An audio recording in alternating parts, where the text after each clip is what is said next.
The room smelled of vanilla frosting and melting wax, the kind of sweetness that should have marked a joyful evening. But the moment I saw the brochure slide across the polished oak table, my heart dropped like glass shattering on tile. My name is Marion Carter. I am 63 years old, and that night I learned the cruelest truth about the family I had spent my life serving. It was supposed to be my birthday celebration, a modest gathering in the living room with balloons taped to the walls, the kind you buy in packs of 10 from the discount store, and a cake with 63 uneven candles burning so hot that the smoke already curled above them like warning signals. Neighbors filled the couches, their chatter blending with the laughter of children running around with half-deflated balloons. I thought for one fragile moment that maybe this year, after everything I had sacrificed, I might finally feel seen, appreciated, loved. But then my daughter Vanessa, 38 years old, and always the one with the sharpest tongue, stood up with a champagne glass in her hand. She smiled in a way that did not reach her eyes, the kind of smile that feels rehearsed, plastic, dangerous. "Mom," she said loudly enough for every guest to hear, "we have a surprise for you." My chest swelled with hope. Maybe a kind word, maybe a gesture of gratitude. Instead, she laid down a glossy brochure, its cover showing a building with manicured lawns and smiling elderly couples holding hands. It was an assisted living facility. "We don't need you anymore," she announced, her voice cutting like a blade. And suddenly the room was silent. The words echoed inside me, slamming against my ribs harder than any physical blow. For a second, I thought I had misheard, but then, Derek, her husband, leaned forward and chuckled as if it were a private joke. "You'll be much more comfortable there, Marion," he added, as though he were being generous, as though shoving me into a facility like forgotten furniture was a gift. My spoon clattered against my plate, rattling louder than the whispers spreading among the guests. My granddaughter Lila, 10 years old, with wide, innocent eyes, looked at me in confusion. "Grandma, why are they saying that?" She whispered, her little fingers clutching the hem of my sleeve. My throat tightened so hard I could barely swallow. I glanced at the cake in front of me, candles flickering, wax dripping onto the white icing, 63 flames mocking me with their glow, as if they knew that every year of struggle and sacrifice had led me to this moment of public humiliation. People shifted uncomfortably in their seats. Mrs. Lang from across the street coughed and looked down at her lap. Mr. Thompson pretended to adjust his tie and avoided my eyes. Some guests exchanged glances, a mixture of pity and gossip, their judgment weighing heavier than the smoke filling my lungs. I wanted to speak to defend myself, but my voice lodged in my chest, paralyzed by the shock. Vanessa went on her toned, syrupy fake. "Mom, you'll have your own room activities every day, people to take care of you. You won't be a burden anymore." A burden. That was the word that sliced deepest, the word that erased decades of double shifts, sleepless nights, and every bill I had paid for her and Derek. I saw the smirk on his face, smug and victorious, and I realized they had planned this announcement for maximum effect. Not a quiet conversation, not even a private betrayal. No, they wanted to strip me of dignity in front of witnesses, to paint me as dead weight that needed to be discarded. My ears burned, my skin prickled, and my eyes blurred with tears I refused to let fall. If I cried, they would win. If I broke down, they would point and say, "See? She's fragile. She belongs in a home." The room grew colder, every whispered breath cutting into me. My own daughter, the child I had nursed through fevers, defended from bullies, put through college with money I didn't have, was now turning me into nothing more than a problem to be solved, an inconvenience to be hidden away. The betrayal pressed down heavier than the weight of 63 years, heavier than the mortgage payments, heavier than every sacrifice carved into my bones. And as I sat there staring at the brochure that declared me obsolete, one thought began to form through the haze of hurt and disbelief. This was not the end of my story. It was the beginning of a reckoning. The silence after Vanessa's words was deafening, a silence so sharp it made my ears ring. I could feel every eye in the room turn toward me, not with compassion, not with respect, but with curiosity, like they were watching a performance they could not look away from. I wanted to shrink into the chair, but I forced myself to sit taller, my spine rigid, my palms pressed flat against my thighs to stop them from shaking.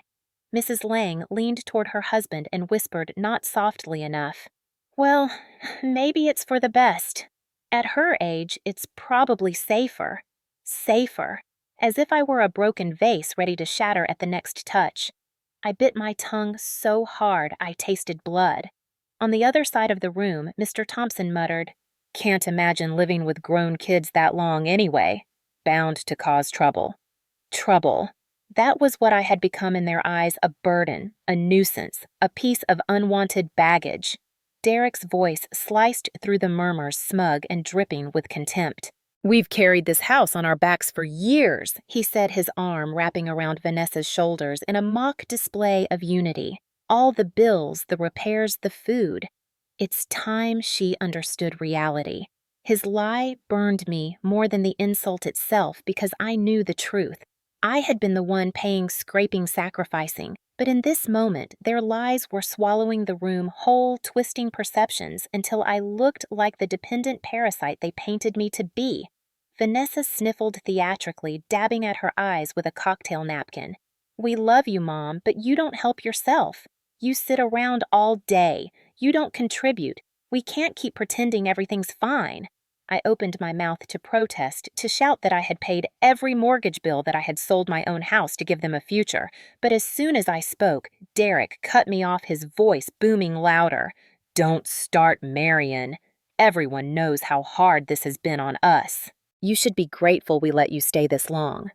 Grateful. The word stung worse than any slap. They wanted me to thank them for exploiting me. My granddaughter Lila tugged on my sleeve again, her small face pale with confusion. "Grandma, you're not a burden. Why are they saying this?" My throat closed, my heart breaking as I tried to form words for her, but Vanessa knelt down in front of her daughter, turning Lila's face away from me. "Sweetheart, Grandma's sick. She needs people who can take care of her properly. She'll be happier there." Gaslighting right in front of a child. My truth being erased, my strength painted as weakness. I clenched my fists under the table, my nails digging into my palms, fighting the urge to scream. Neighbors averted their eyes, unwilling to interfere. A few muttered polite goodbyes, slipping out as though they wanted no part in my humiliation. The betrayal wasn't just in Vanessa's words. It was in the complicit silence of everyone else, the way the room seemed to agree with her narrative, because it was easier than confronting the cruelty. The cake sat untouched, 63 candles still flickering, melting faster now. Wax dripping onto the tablecloth like tiny wounds no one bothered to clean. I stared at those flames, at the evidence of my years burning away, and I realized something with a clarity that steadied my shaking hands. They wanted to erase me in front of witnesses, to lock me into a role I never agreed to play. But as painful as it was, that humiliation lit something inside me, a spark beneath the ashes of despair. I would not let this be the story that defined me. They wanted me silent. They wanted me gone. But I was not finished. Not yet. That night, long after the guests had left and the cruel words of my daughter still echoed in the walls, I sat alone in my bedroom with the lights off, staring at the faint glow of the street lamp leaking through the blinds. The brochure from the assisted living facility lay crumpled in the trash can, but the insult could not be thrown away so easily. My body trembled not just from anger, but from the sheer weight of memories rushing back, each one demanding to be seen, to be remembered, to stand as proof against the lies they had spilled in front of everyone. I thought back to 20 years ago when Vanessa was fresh out of college and Derek had just lost his job at a construction site. They were drowning in debt, their apartment a mess of unpaid bills and eviction notices. Vanessa had called me in tears, saying she and Derek had nowhere to go. Without hesitation, I sold my small 2-bedroom house, the only thing I had bought with my late husband's life insurance, and handed them the down payment for this larger home, a place I thought would be a blessing for the family. I told myself it was worth it, that this house would be a sanctuary where love grew. I never imagined it would become the weapon used against me. I remembered every mortgage payment I made month after month, $2,700 that drained my bank account but kept a roof over their heads. For 5 long years, I picked up extra shifts as a night nurse, my eyes burning from exhaustion, my legs aching from standing too long, all so Vanessa and Derek wouldn't lose the house. I still have the receipts neatly folded in a notebook, proof that I wasn't a burden, but the backbone holding the roof above their heads. I thought of the winter when Derek shattered his leg in a car accident and medical bills piled up higher than the snow outside. Insurance barely covered half, so I pulled 25,000 from my retirement fund money meant for my twilight years and paid off his hospital stay. I told myself he's family. Family comes first. I repeated it like a prayer, even when my own health began to decline, even when the stress carved new lines into my face. There was the summer Vanessa announced she was pregnant with Lila. I still remember the joy I felt, the way I started knitting little blankets and socks, the way I promised myself I would help give this child a good life. When the baby came, I was the one who rocked her at night so Vanessa could sleep, the one who bought diapers in bulk, the one who stayed home with her when daycare was too expensive. I traded rest for responsibility, never complaining, always believing that love was measured in sacrifice. And yet every sacrifice seemed to vanish from their memory, erased as if it had never existed. They spoke of me like I was a sponge soaking up resources when in reality I was the well that never stopped giving. I remembered the second job I picked up at the diner down the street, the way my back screamed after 12-hour shifts at the hospital, only to change uniforms and serve coffee until midnight. I came home smelling of grease and antiseptic, collapsing into bed for 3 or 4 hours before waking to do it all over again. My body paid the price, my knees stiff, my vision blurred, but every dollar went to keeping Vanessa and Derek afloat. I remembered the vacations I never took, the dresses I never bought, the car that coughed and rattled, but kept going because I chose repairs over replacement. My entire life had been rerouted to serve them, to make sure they had more than I ever did. I told myself it was worth it, that one day they would look back and see me as the foundation of their success. Now, sitting in the dark, I realized they hadn't just forgotten. They had rewritten the story entirely, casting me as the leech instead of the lifeline. The betrayal burned sharper when I thought of the little wooden box under my bed, the one filled with folders of every receipt, every utility bill, every canceled check. I had kept it not out of suspicion, but out of habit, the nurse in me cataloging every detail, organizing every record. Tonight, those papers no longer felt like routine. They felt like ammunition. Each bill I paid, each dollar I scraped together each month, I bled myself dry. They were all there, undeniable proof that I was never a burden, that I was the provider, the protector, the one who gave until there was nothing left to give. My chest ached as tears finally spilled, but this time they weren't just tears of pain. They were tears of awakening. If Vanessa and Derek wanted to paint me as useless, if they wanted to erase my history of sacrifice, then I would bring the truth roaring back into the light. They thought they could humiliate me into silence, but they had underestimated the one thing I had always carried with me: evidence. The next morning, I woke up with swollen eyes and a throat raw from holding back screams, but the pain inside me was sharper than any physical ache. I walked into the kitchen to make coffee, and there they were. Vanessa and Derek already seated at the table as if nothing had happened, sipping from mugs I had bought in a house I had paid for, speaking in voices low enough to sting but loud enough for me to hear. "She really doesn't get it," Derek muttered, shaking his head. "She thinks she's the one holding this place together when in reality she's been dead weight for years." Vanessa sighed theatrically, running a hand through her perfectly styled hair. "I know. I tried to explain to her last night, but she just looked so lost, like a child. That's why she needs professional care. She's slipping. Slipping." My mind screamed against the word. I was not slipping. I was tired, yes, from decades of overwork, but my mind was sharp, my memory crystal clear. Yet here they were, planting seeds of doubt, rewriting my reality in the home I had built for them. I stepped into the room, forcing calm into my voice. "I heard what you said. Don't pretend I'm sick or incapable. I've carried this family longer than you realize." Vanessa's lips curled into a pitying smile that made my stomach twist. "Mom, please. Don't make this harder. You've done enough. We're just trying to help you accept the truth." The truth. They had turned lies into truth, spoken with such confidence that even I felt the ground shake beneath my feet. Derek leaned back in his chair, smirking. "She's been freeloading here for years, Vanessa. We should have done this sooner. Freeloading. The word slammed against my chest like a hammer. My pulse pounded in my temples. I opened my mouth to list every mortgage payment, every bill, every sacrifice, but before I could, Vanessa raised her hand, silencing me like I was a misbehaving child. Mom, this defensiveness is exactly what I'm talking about. You can't even see how dependent you've become. We've been carrying you, and it's exhausting. You should be grateful we're trying to find a safe place for you. Gaslighting at its finest.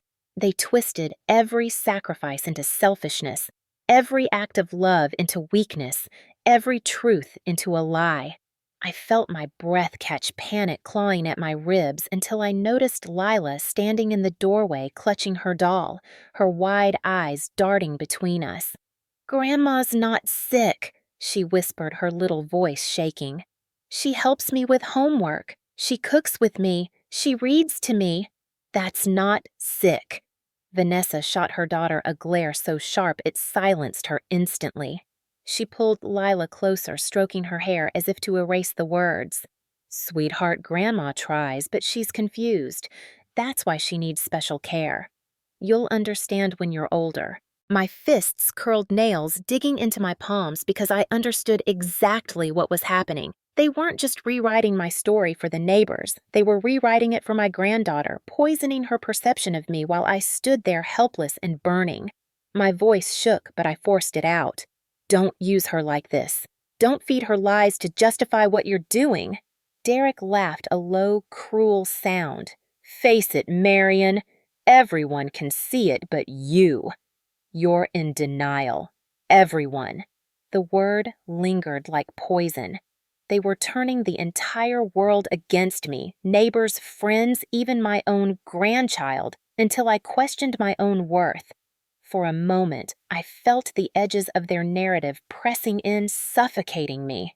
But then I thought of the box under my bed, the receipts, the records, the undeniable proof of everything I had done. And with that thought, my resolve began to sharpen.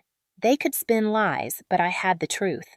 And soon the truth would speak louder than their manipulation ever could. That afternoon, when the house finally quieted and Vanessa took Lila to a piano lesson, I slipped into my room and shut the door behind me.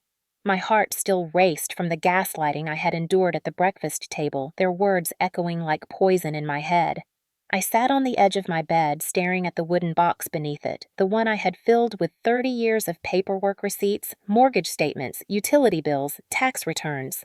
I had always kept meticulous records, not because I distrusted my family, but because it was the nurse in me. Documentation was survival. Tonight, it felt like the only thing that could keep me sane. My hands shook as I pulled the box out and set it on the bed. The lid creaked when I opened it, revealing stacks of manila folders, some edges curling from age. I reached for one marked mortgage, 2005 to 2010. Inside were bank statements and canceled checks, each one bearing my signature. The numbers blurred through my tears. $2,700, $2,700, $2,700, month after month, year after year. Proof that I had carried the weight they now claimed was theirs. I pressed the papers against my chest, breathing in the musty smell of ink and paper, as if they could remind me of my own reality. Then, near the bottom of the box, I found an envelope I had nearly forgotten about. It was from the closing attorney's office dated the year I sold my smaller home to buy this one. My stomach tightened as I unfolded the thick document. At the top, it read, "Deed of Ownership." And then below, in black ink that had not faded with time, was my name, Marion Louise Carter. No Vanessa, no Derek, just me. For a moment, I couldn't breathe. My hands trembled so violently the paper shook. I read it again, slower this time, my eyes tracing every line. I wasn't a tenant. I wasn't a guest in their house. I was the sole owner of this property. Every wall, every window, every tile belonged to me. The shock hit me like a tidal wave. All these years, I had forgotten the details, lulled into believing their narrative that I was lucky to stay here, that they had carried me. They had weaponized my own generosity against me, erasing my name from the story, while the ink still screamed it from the page. Heat surged through my chest, a mixture of fury and vindication. How dare they? How dare they sit in my kitchen, drink coffee from my mugs, mock me in my own house, while claiming I was the one leeching off them? I clutched the deed so tightly my knuckles whitened. My entire body buzzed with a newfound clarity. They didn't own this place. They never had. They were squatters in my home, living off me while convincing the world it was the other way around. I thought of Vanessa's smug smile, Derek's cruel laugh, the pitying glances of the neighbors. They had humiliated me in public, but what would they say when the truth came out? What would happen when I put this document on the table in front of them, undeniable and unshakable? For the first time in days, my chest filled with air that didn't feel like glass shards. Power coursed back into my veins, a quiet but steady current. The lies they spun began to unravel in my mind, replaced by the sharp edge of justice. I carefully slid the deed into a fresh folder along with the stack of mortgage receipts. This was more than evidence, it was a weapon, and I would wield it with precision. My phone buzzed on the nightstand. It was a message from Vanessa Dinner at 6. "Don't make it awkward." My lips curled into a bitter smile. She still believed she controlled the narrative. Still thought I would stay silent while they painted me as fragile, useless, disposable. But the game had changed, and she didn't even know it yet. I smoothed the papers on my lap, my hands steadier now. The truth was mine, and I would not waste it on a screaming match or another round of gaslighting at the table. No, I would build this carefully, methodically, the way I had lived my entire life. They wanted me erased, but I had found my name written where it mattered most, in ink on the deed in law. And now I would make sure they never forgot it again. The deed lay on the table like a holy relic glowing under the faint yellow light of my bedside lamp. I had read it a dozen times, my name staring back at me, proof that I was not crazy, not slipping, not the parasite they painted me to be. But as powerful as the paper felt in my hands, I knew I couldn't fight this battle alone. Vanessa and Derek were liars, yes, but they were also cunning, manipulative, and relentless. If I went into this fight without backup, they'd twist the truth again, drowning me in gaslighting until the world saw me as the villain. I picked up the phone and scrolled through my contacts until I landed on one name that had always meant safety: Leah Porter. We'd worked together as nurses for over 20 years, sharing night shifts, whispered secrets in hospital hallways, and cups of bad vending machine coffee at 3 a.m. Leah had seen me at my lowest and stood by me anyway. I pressed call, and after 2 rings, her warm, no-nonsense voice answered. "Marian, honey, it's late. Are you okay?" That simple question broke me. My voice cracked as I told her everything. The humiliation at my birthday, the whispers, the lies, the way Vanessa had looked at me like I was nothing. My throat tightened when I described finding the deed, my name, bold and undeniable. Leah didn't gasp or pity me. She simply said, steady and firm, "Then they don't own a damn thing. And you're not fighting this alone. I'm coming over tomorrow. We'll get this sorted." The next day she arrived with her hair pulled back tight, her scrubs still smelling faintly of antiseptic, and a determination in her eyes that gave me strength. She flipped through the folders, nodding as though she were confirming a diagnosis. "This is solid, every receipt, every bill. They can't spin this away, Marian. What you need now is someone who knows the law as well as you know medicine." She leaned back, crossing her arms. "And I know exactly who that is." That evening, Leah drove me across town to a modest brick office with brass letters etched into the glass door: Denise Holloway, attorney at law. Denise had been Leah's friend for years, a sharp woman with salt and pepper hair cut into a sleek bob and eyes that seemed to slice through excuses. She welcomed me in with a firm handshake and listened without interruption as I poured my story onto her polished oak desk. When I finished, she tapped the deed with a manicured finger. "Marian, this isn't just good. This is airtight. You are the sole owner of that house. Every sacrifice you made is written here in black and white. And if your daughter and her husband are trying to push you out, that makes them the intruders, not you." My stomach nodded. "But they'll fight. They'll twist it." Denise leaned forward, her gaze sharp enough to steady me. "Then we document everything. From this moment on, you keep a record of every conversation, every threat, every attempt to manipulate you. You don't raise your voice, you don't give them ammunition. You let me handle the law, and you handle the truth. Together, we'll make sure their lies collapse under the weight of your evidence. Her words settled over me like armor. For weeks, I had felt like a ghost in my own home fading under their manipulation. But sitting in that office flanked by Leah's unwavering loyalty and Denise's razor-sharp confidence, I felt something I hadn't in years. I felt protected. As we left, Leah squeezed my hand. "See, you've got an army now. They thought they could bury you, but you're about to rise higher than they ever imagined." I clutched the deed against my chest, the edges pressing into my skin, grounding me. For the first time since Vanessa's cruel words shattered my birthday, I knew the battle was no longer just mine to fight. And that changed everything. The first night after meeting with Denise, I barely slept. My mind replayed every humiliation like a film. I couldn't switch off the smirks, the whispers, Vanessa's voice dripping with pity as she called me a burden. But for the first time, I had a plan. Denise's words echoed in my head. Document everything. Truth has weight when you can prove it. The next morning, I placed my old phone on the charger and dug out a small digital recorder Leah had given me years ago for taking notes during nursing seminars. I tested it, the red light blinking to life steady and unblinking like an eye that would never look away. I slipped it into my cardigan pocket before heading into the kitchen. Vanessa was there pouring coffee into her favorite mug. Without looking up, she sighed. "Mom, you left dishes in the sink again. This is exactly what I mean. You're slipping." I kept my voice calm, remembering Denise's advice. "I washed them last night. Derek had a snack after midnight. Those are his." Her eyes narrowed, but she forced a brittle smile. "See, you don't even remember. That's why we're trying to help you." Click. The recorder captured every word, every lie. Later that afternoon, Derek stormed into my room holding the utility bill. "You need to stop pretending you contribute, Marion. We're the ones covering everything." I swallowed hard and pulled out a folder from the wooden box, handing him a copy of the payment receipt with my signature. "That's strange. My account shows I paid this just last week." His jaw tightened and he threw the paper onto the bed. "Don't get smart with me. You're lucky we let you stay here."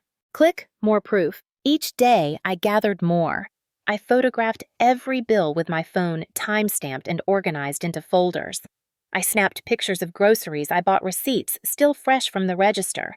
I recorded conversations where they belittled me, mocked me, told neighbors I was declining.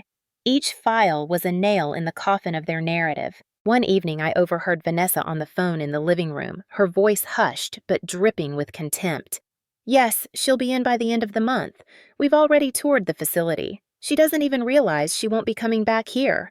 A pause, then a laugh. "Of course not. She's too far gone to fight it." Click. Proof of intent. Leah came over, often helping me catalog everything. We spread papers across my dining table, arranging them by year, by account, by category. She'd mutter under her breath, "Parasite my ass." You were paying their bills while they were still figuring out how to write a check. Denise stopped by once a week, reviewing our growing arsenal with the precision of a surgeon. "This is exactly what we need.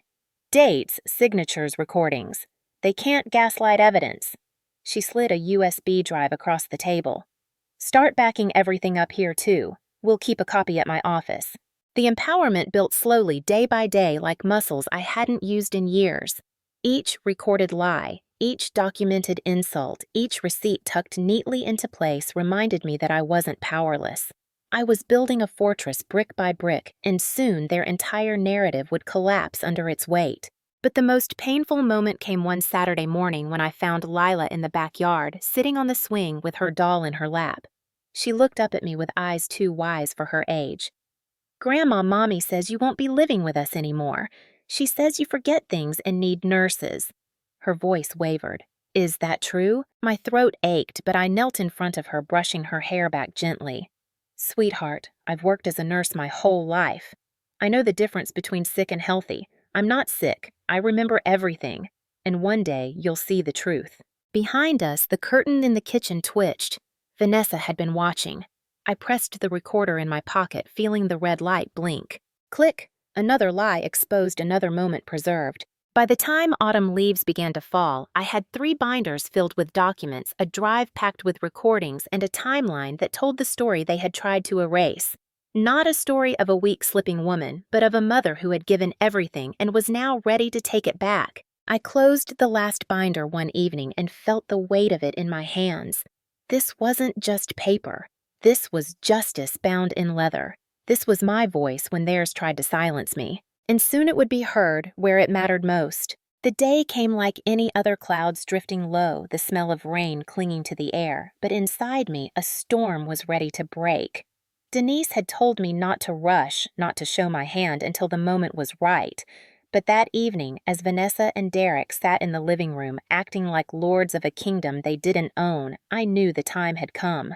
They were sprawled on the couch, Derek with his shoes kicked up on the coffee table I had bought Vanessa, scrolling her phone like she didn't have a care in the world. The television blared some reality show, their laughter sharp, careless. I stood in the doorway, clutching the binder of evidence so tight my knuckles whitened.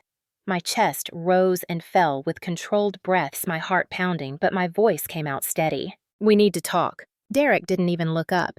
"Not now, Marion. We're relaxing." Vanessa sighed dramatically, setting her phone aside. "If this is about the facility again, Mom, please, don't embarrass yourself." I stepped closer, the binder heavy in my hands. "No, this is about the truth." They finally looked at me. Vanessa's brows arched in practiced pity. Derek's mouth twisted into a smirk. What truth, he mocked. I opened the binder and laid it on the coffee table, shoving his filthy shoes off the edge. The papers fanned out mortgage receipts, utility bills, photographs of groceries, medical expenses, every record I had collected. On top of it all, I placed the deed my name, bold and undeniable, in black ink. Vanessa blinked, her mask slipping. Derek leaned forward, squinting. "What is this supposed to prove?" My voice sharpened louder now. "It proves that every dollar you claim was yours came from me. That this house you call yours has never been yours. It's mine, legally, fully, undeniably." Vanessa snatched the deed, scanning it quickly, her face draining of color. "This can't be right." "It is," I said, my tone cold. "I've checked. With a lawyer. With records going back 20 years. While you told the world I was slipping, that I was a burden, I was paying every bill, every mortgage, every repair. You've lived in my house off my sacrifices and then tried to erase me." Derek's voice rose brittle with panic disguised as anger. "You're twisting this. We've supported you all these years. Fed you, given you a roof." I cut him off, slamming a receipt onto the table. "That's the payment for this month's mortgage. From my account. Signed with my hand. Who's supporting who, Derek?" The room crackled with tension, silence stretching as they scrambled for words.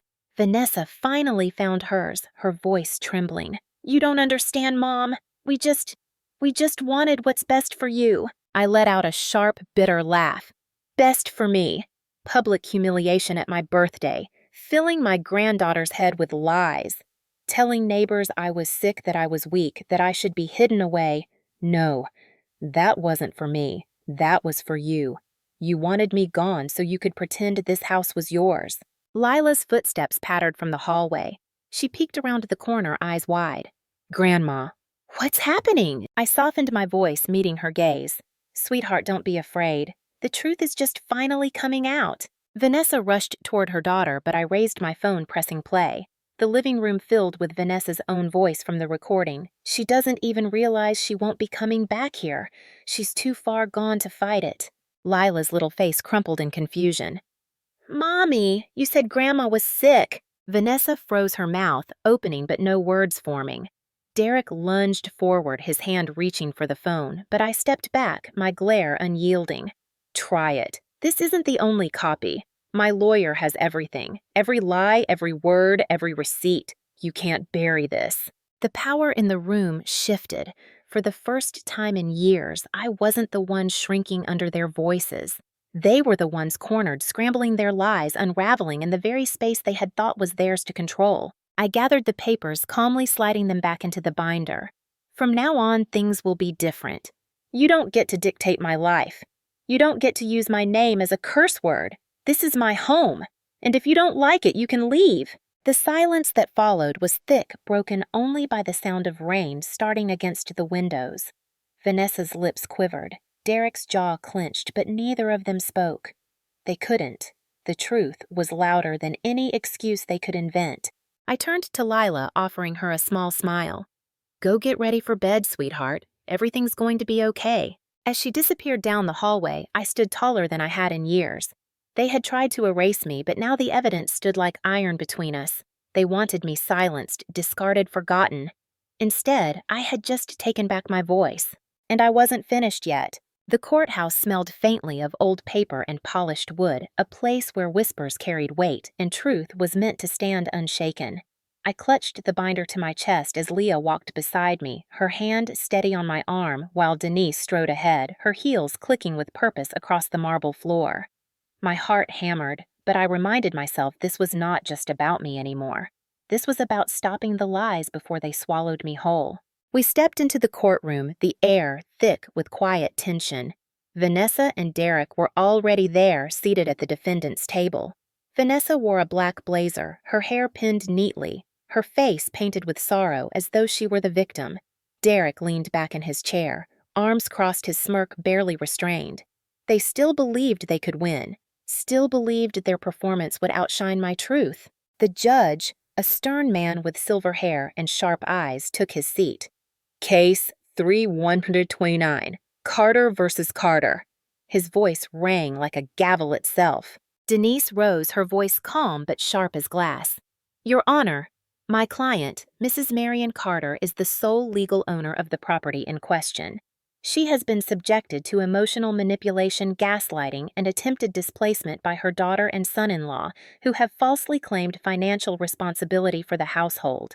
Today, we present evidence that not only proves Mrs. Carter's ownership, but also documents years of financial contributions that contradict the defendant's claims. Derek shot to his feet. She's delusional. We've carried her for years. The judge's gavel cracked. Sit down, Mr. Hayes. You'll have your turn. I exhaled slowly as Denise began laying out the evidence. Each document was displayed on the projector screen, mortgage receipts with my signature, utility bills traced back to my bank account, tax records stamped and verified. With every page, Vanessa's composure slipped further, her fingers twisting the edge of her blazer. Then came the recordings, the courtroom filled with Derek's voice. She's been freeloading here for years. We should have done this sooner. Gasps rippled through the gallery.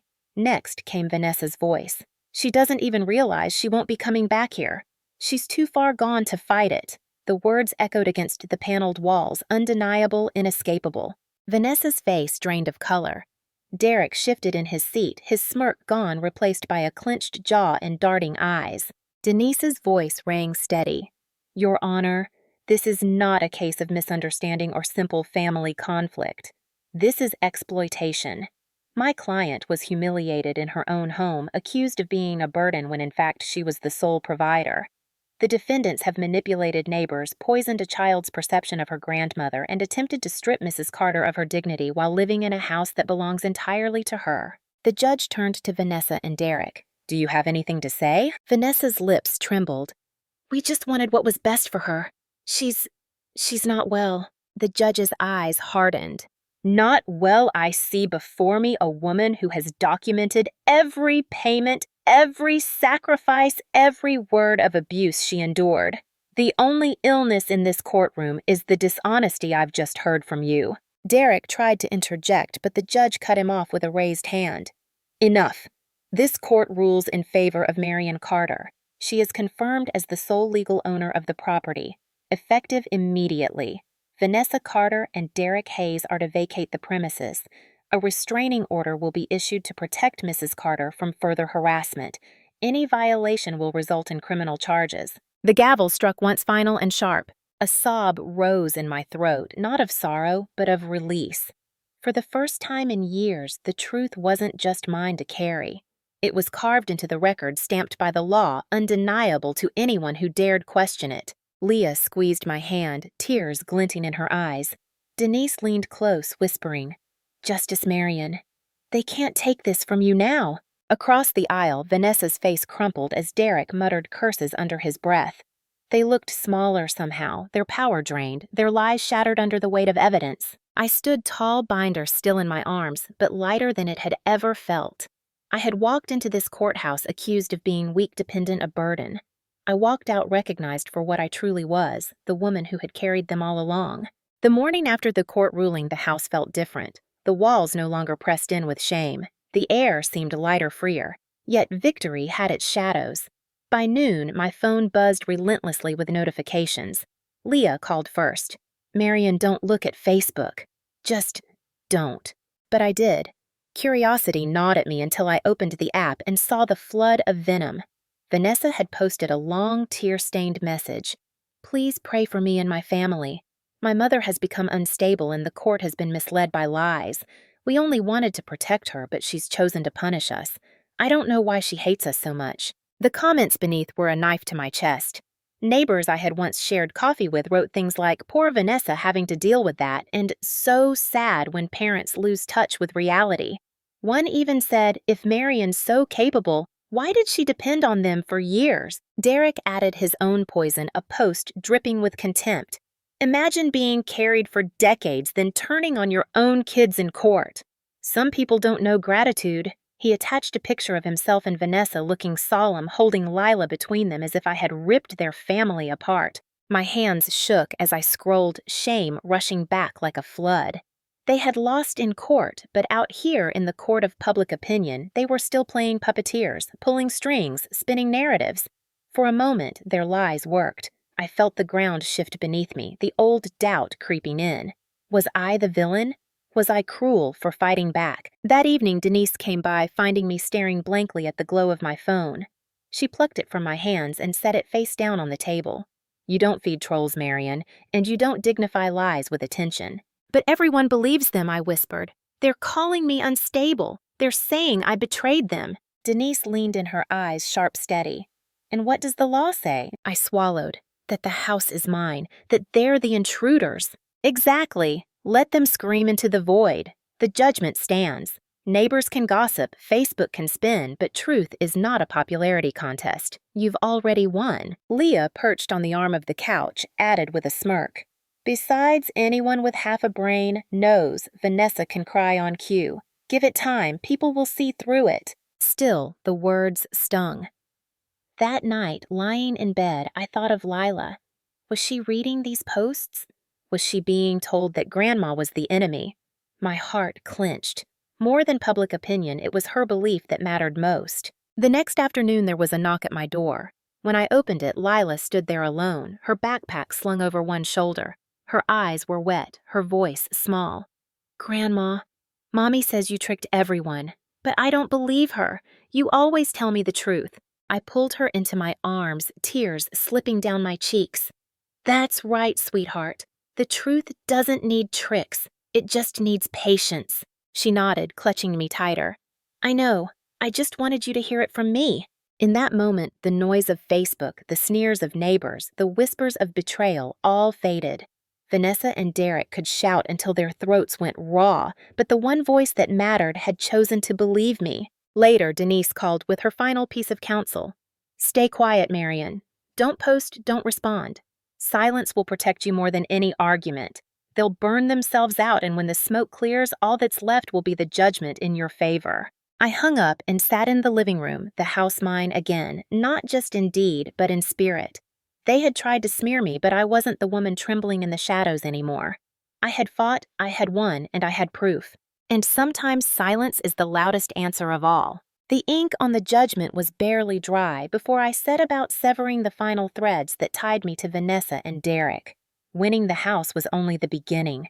Denise's words rang in my mind. If you don't cut the financial strings, they'll find a way to pull you back under. The first stop was the bank.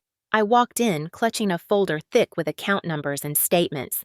For years, my name had been linked to theirs joint accounts I had opened to help them build credit loans I had co-signed so they could buy cars and refinance debts. I sat across from the banker, a young man with polite eyes, and said with a steadiness that surprised even me, "Close every account with my daughter's name attached. Cancel every line of credit I co-signed. Effective immediately." He hesitated. "Mrs. Carter, you understand that could affect their—" "I understand perfectly," I interrupted, sliding the court order across the desk. "This is about protecting myself. End it. Today." Pens scratched against paper. Keys clicked on the computer. And just like that, years of entanglement began to unravel. Next came the insurance policies. I had carried life insurance for decades with Vanessa listed as the sole beneficiary. It had seemed natural, a mother's instinct to ensure her child would be cared for when I was gone. But that instinct had been weaponized. Now I sat in the office of an insurance agent and calmly requested the change.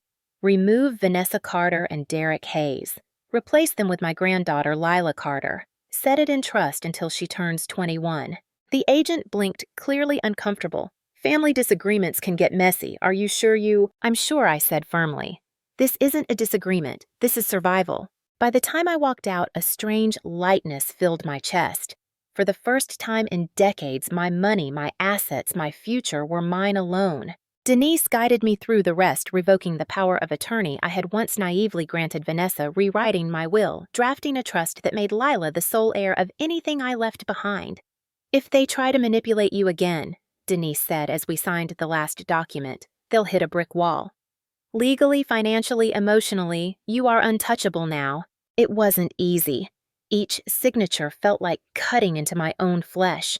I had loved my daughter, believed in her, given her everything I had. To erase her name from documents I once signed with pride was a grief all its own. But grief can coexist with clarity, and clarity told me this love without respect is chains, not bonds. That evening, I gathered the last of their things. Derek's tool set, Vanessa's box of jewelry, a few clothes they had left behind when ordered out. I placed them neatly by the front door, not out of kindness, but out of closure. They would not linger here, not in my closets, not in my finances, not in my life. Leah came by her arms full of groceries, her smile steady. So, how does it feel? I looked around the house, the papers signed, the accounts severed, the weight lifted. It feels mine. Finally mine. She hugged me tight, whispering, and it always was. That night, I sat at the dining table, the same table where Vanessa once humiliated me, and spread out my new documents. My will, my trust, my accounts all in order, all protected. The weight of years of exploitation slid from my shoulders like an old coat I never realized I was wearing. The house was quiet, only the sound of rain tapping against the windows. I whispered into the silence. You don't own me anymore. It wasn't just about Vanessa and Derek. It was about every piece of myself I had given away in the name of love, every boundary I had let crumble, every sacrifice I had allowed to become expectation. One by one, I was taking them back. And tomorrow I would take back my life. The days that followed felt strangely quiet, like a storm had passed and left the world washed clean. For the first time in years, I woke without dread gnawing at my stomach. The house was truly mine by law, by deed, by spirit, and the absence of Vanessa and Derek was like opening a window after years of stale air. At first, the silence felt heavy. I'd catch myself expecting Vanessa's sharp voice echoing down the hall or Derek's heavy boots stomping through the kitchen. But instead, there was only stillness. And in that stillness, I began to find myself again. Leah stayed close, dropping by with casseroles, with fresh flowers, with laughter that filled the rooms. Your house feels lighter, she said one afternoon, placing a vase of tulips on the table. Like it can breathe again. I smiled softly. So can I. Therapy followed not because I was broken, but because healing requires tending the way a wound needs cleaning before it can close. I sat with Dr. Myers, a gentle woman with kind eyes, and spoke truths I had swallowed for decades. I told her about the sacrifices I made the nights I worked myself to the bone, the way my love had been twisted into chains. She listened, never rushing, reminding me that acknowledging the pain didn't make me weak, it made me free. But the greatest healing came from looking forward. Denise helped me set up the trust for Lila, ensuring that whatever I left behind would be hers and hers alone. I wrote her a letter sealed in an envelope explaining everything not in bitterness but in truth so that one day she would know her grandmother's love was fierce, unyielding, and never poisoned by lies. I also began to connect with others. Leah had suggested it, but I hadn't expected how powerful it would feel.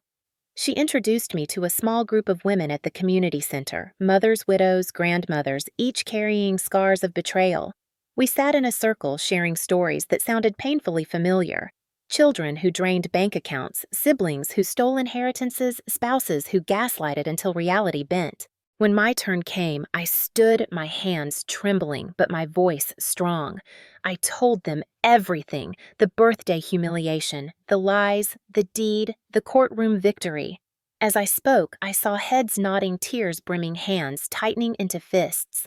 And when I finished, there was silence, not of judgment, but of solidarity. We need to do more than survive, I said quietly. We need to stand, together. That night, with Leah's encouragement, I began drafting plans for a support group.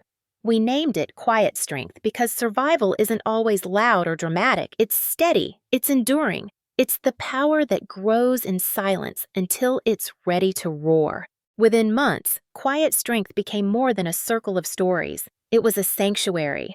We pooled resources, brought in legal experts like Denise to educate women about their rights, taught one another how to protect finances, how to recognize manipulation before it took root.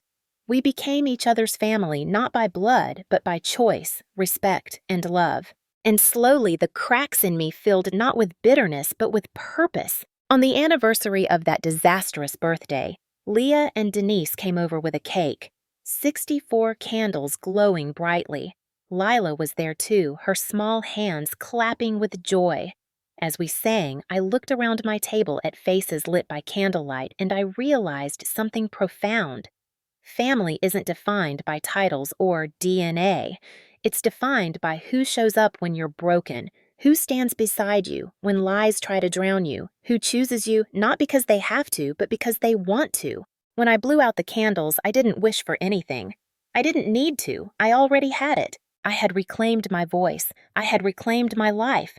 And I had built a future where no one, no daughter, no manipulator, no liar could ever take it away again. As I looked at Lila's beaming face, I whispered the words that had carried me through the darkest nights.